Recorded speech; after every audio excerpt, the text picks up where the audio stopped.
పేరు ఉమ్మడి బాలభాస్కర్. నేను 2011లో సివిల్ బ్రాంచ్లో పాలిటెక్నిక్ కాలేజ్ పూర్తి చేశాను. సివిల్ బ్రాంచ్ పూర్తి చేశాను. అప్పట్లో 2008 నుంచి 2011 వరకు స్థలం గురించి పాలిటెక్నిక్ కాలేజ్ స్థాపించారు. ఇప్పటి వరకు స్థలం రాలేదు, ఎప్పుడు వస్తుంది ఏంటి అని 2008 నుంచి 2009 వరకు మేము వెయిట్ చేసి 2009 నుంచి ఉద్యమం అనేది మేమేమి అనధికారికంగా చేయకపోయినా స్టూడెంట్స్ ద్వారా బయటకు వచ్చి స్టూడెంట్స్ ద్వారా చేసాం. ఇదేం పొలిటికల్గా ఏం చేయలేదు వరకు.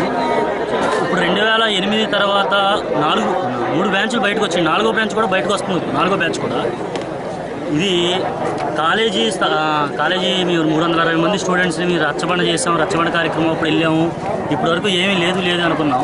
రచ్చబండ కార్యక్రమం వెళ్ళినప్పుడు పోలీసులు అడ్డుకొని పోలీస్ స్టేషన్ తరలించి 4 వ్యాన్లతో వెళ్ళాం.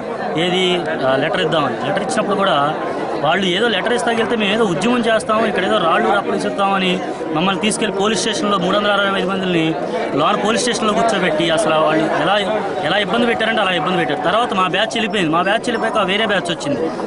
నా పేరు భాస్కర్. తర్వాత అతని పేరు శివ. అతను కూడా బాగానే చేశాడు ఉద్యమం. కానీ ఇప్పుడు మన కాలేజీకి సైట్ అనేది వచ్చింది. సైట్ ఓపెనింగ్ చేశారు. మన ఎంపీ కావూరు సాంబశివరావు గారు వచ్చి ఓపెన్ చేశారు.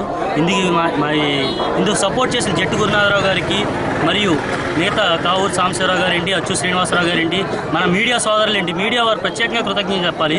మేము ఏమేమి చేసామో అన్నిటికీ వెనకాల ఉండి మేము ఏం చేసామన్నది బయట పెట్టి ప్రజలకు తెలియజేసినందుకు ప్రత్యేకంగా మీడియా సోదరులకు కృతజ్ఞతలు చెప్తున్నాం.